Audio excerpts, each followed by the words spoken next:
Hi పిల్లలు, మీకు ఒక మంచి అందమైన కథ చెప్తా. ఆ కథ పేరు నవ్విన రాజకుమారి.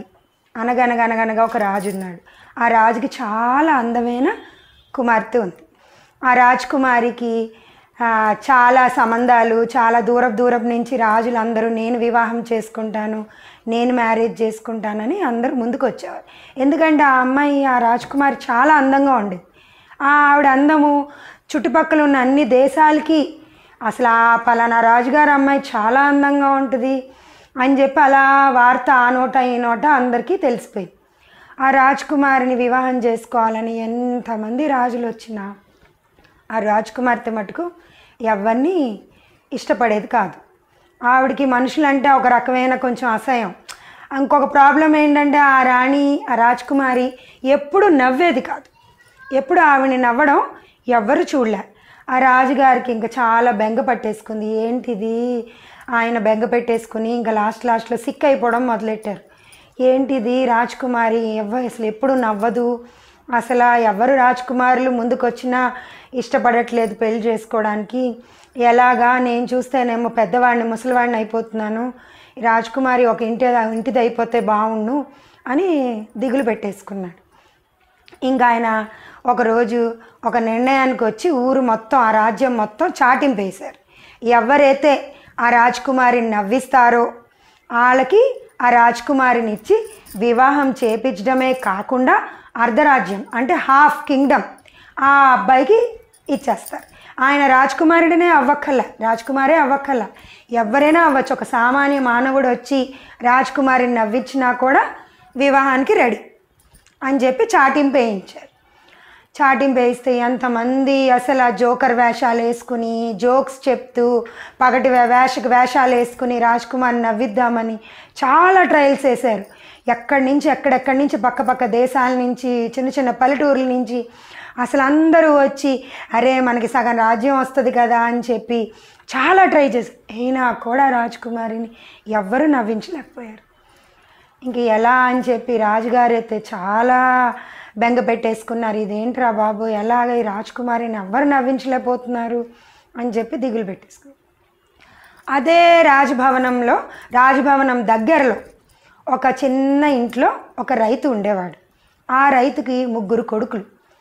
ఆ రైతు ఇంతమంది ప్రయత్నిస్తున్నారు కదా, నాకు 3 కొడుకులు ఉన్నారు, ఎందుకు, మొదటివాడు చాలా తెలివైనవాడు కదా, చాలా హాస్యంగా మాట్లాడతాడు, సెన్స్ ఆఫ్ హ్యూమర్ ఎక్కువ ఉంది, వీడిని పంపించి చూద్దాము, నా పెద్ద కొడుకుని ఏమైనా ట్రై చేస్తాడేమో, అక్కడికి వెళ్ళి రాజకుమారిని నవ్విస్తే మనకు అర్ధరాజ్యం కలిసి వస్తుంది, మన కష్టాలన్నీ తీరిపోతాయి, వీడు కూడా సెటిల్ అయిపోతాడు, గొడవ ఉండదు అనుకుని పంపించాడు. ఆ పెద్ద కొడుకు వచ్చి రాజుగారిని, అయ్యా నేను ప్రయత్నిస్తాను, నా మీద నాకు నమ్మకం ఉంది, నేను నవ్వించగలుగుతాను రాజకుమారిని అని అడిగాడు.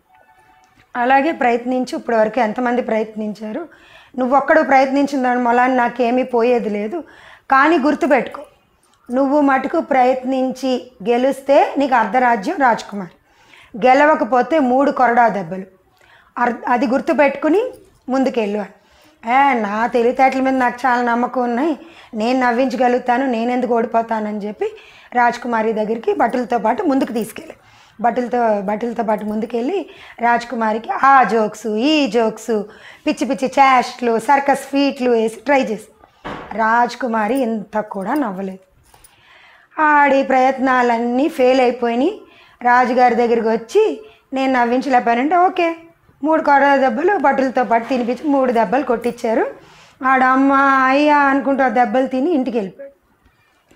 ఆ మొన్నాడు రైతుకి నా 2వ కొడుకుని పంపిద్దాము, ట్రై చేద్దాం, తప్పే ఉంది అని చెప్పి అనుకున్నాడు. కానీ ఆ 2వ కొడుకు ఏంటంటే కాలు వంకర, ఒక కాలు పెద్దగా ఒక కాలు చిన్నగా ఉంటుంది. వాడు కాలు తీసి కాలు వేసేటప్పుడు కుంటేటప్పటికి కొంచెం చూసేటప్పుడు జనాలే నవ్వేవారు. ఆ తొస్సి మాటలతో ఏమో రాజకుమారి ఏమైనా నవ్విద్దేమో, వీడిని చూసి వీడు చేసే చేష్టలు, వీడి నడక చూసి నవ్విద్దేమో, తప్పే ఉంది, ప్రయత్నిద్దాము, ప్రయత్నం ఫలిస్తే మనకి డబ్బులు వస్తాయి, ఆస్తి వస్తుంది, అర్ధరాజ్యం వస్తుంది, కష్టాలన్నీ పోతాయి అని చెప్పాడు. ఈ చిన్నవాడు కూడా 2వవాడు కూడా ట్రై చేద్దాం, వస్తే నాకు చాలా అందమైన రాజకుమారి వస్తుంది, నేను ఎలానా బాగోను కదా, నాకు అందమైన భార్య వస్తుంది అని చెప్పి వెళ్ళి రాజుగారిని బతిమాలుకున్నాడు.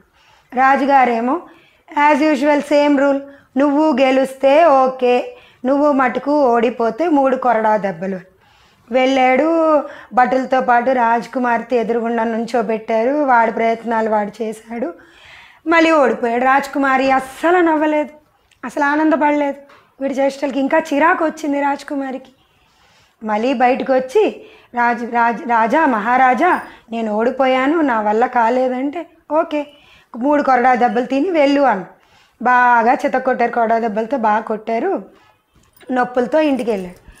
మొన్నాడు ఇంకా రైతు, అయ్యో మనం అసలు ఏమీ కలిసి రాలేదు, 3 కొడుకుల్ని కన్నాను, ఏం లాభం, ఒక్కడు కూడా నాకేమీ చేయలేకపోయాడు అన్న. 3వ కొడుకు కొంచెం తెలివి తక్కువ, వాడిని తెలివి తక్కువగా చూసేవాడు తండ్రి. ఎప్పుడు వీడికి ఏం తెలివితేటలు లేవు, వీడే సరైనవాడు అయ్యి ఉంటే ఎంత బాగుండు అని చెప్పి అనుకుంటూ ఉండేవాడు. కానీ 3వ కొడుకు, నాన్న నాకు ఒక ఛాన్స్ ఇవ్వు, నేను ప్రయత్నిస్తాను. నీ మొహం, నువ్వేం ప్రయత్నిస్తావు, పెద్దోళ్ళు ఇద్దరే ఏం చేయలేకపోయారు, నువ్వు మటుకు ఏం చేస్తావు.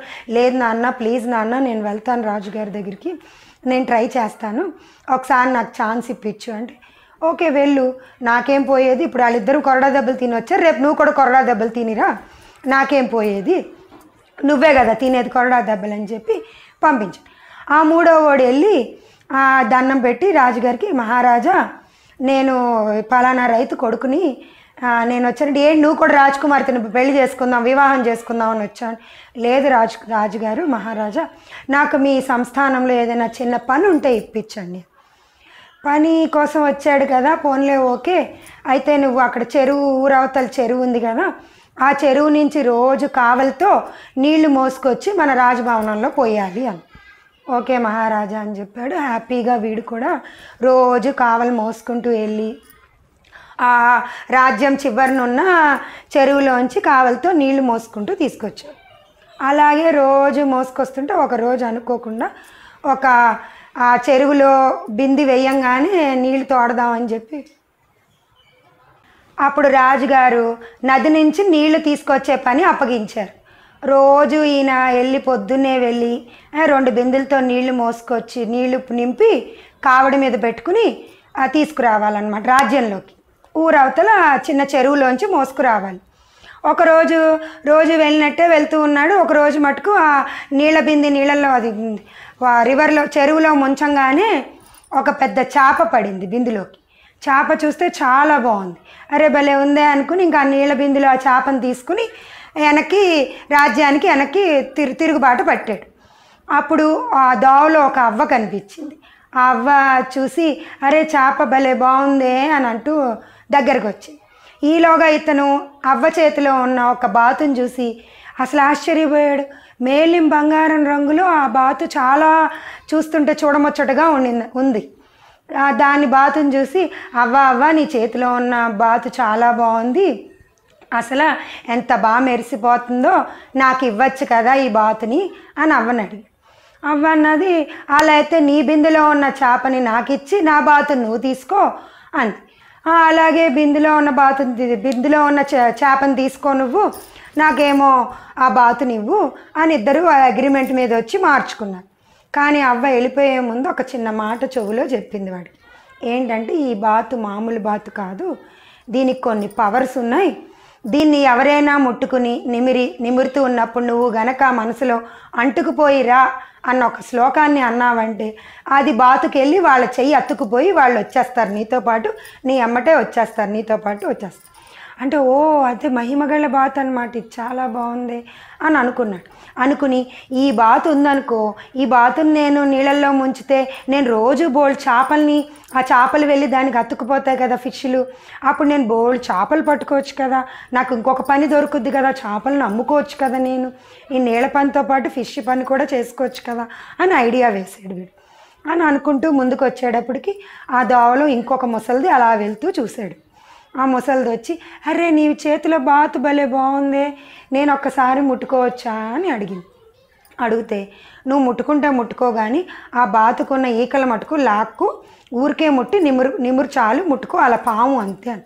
ఆవిడ ముట్టుకుని చాలా బాగుందే భలే ఉందే అని చెప్పి ముట్టుకుని పామేటప్పుడు వీడి మనసులో ఆ శ్లోకాన్ని అంటుకుని నాతో రా అని అనుకున్నాడు. ఆ ముసలమ్మ ఆ బాతుకి చెయ్యి అతుక్కుపోయింది. అరే ఇది నిజమే, అయితే ఈ శ్లోకం కరెక్టే, బాగానే పనిచేస్తుంది అని అనుకుంటూ ఉన్నాడు. అలా ఆ బాతు ఈడు ఆ ముసలిది ముందుకు అలా నడుచుకుంటూ వెళ్తుంటే అడవిలో కట్టెలు కొట్టేవాడు అక్కడ కనిపించాడు. ఆ దోవలో ఆ కట్టెలు కొట్టుకుంటూ, హే భలే ఉందే బాతు, మేలిం బంగారం రంగులో, అసలు ఆ ముసలమ్మ ఏంటి దాన్ని అలా నిమురుతుంది.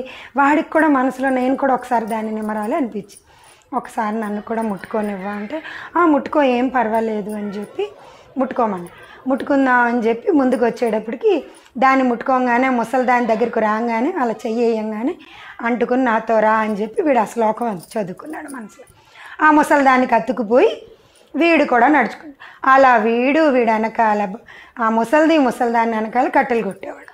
అదే భలే ఉందే అని చెప్పి ఆ ఊరిలోకి ఎంటర్ అవుతూ అలా ఒకళ్ళని చూసి ఒకళ్ళు నేను ముట్టుకుంటా అని చెప్పి ఒకళ్ళ తర్వాత ఒకళ్ళు ముట్టుకుంటూ ఒకళ్ళకొకళ్ళు అతుకుపోయి 10 మంది అలా నడుచుకుంటూ వచ్చేటప్పటికి అక్కడ ఒక పెద్ద సర్కస్ షో లాగా వెరైటీగా ఒక పెద్ద హాస్యంగా తయారైపోయింది ఆ సిచ్యువేషన్. అక్కడే ఉన్న రాజుగారు, అక్కడే పైన ఆ కోట మీద ఉన్న రాజకుమార్తె, చెలికత్తెలు అందరూ చూస్తూ అక్కడంతా ఒక వెరైటీగా చాలా జోకీగా సిచ్యువేషన్ ఫామ్ అయిపోయింది. ఒకళ్ళనొకళ్ళ అంటుకుంటూ ఒకడ చెయ్యి ఒకడికి, అక్కడి నుంచి ఒకళ్ళ గరిటికి, అట్లా అక్కడ ఉన్న మొత్తం ప్రజలందరూ ఒకళ్ళనొకళ్ళు అతుకుపోయారు.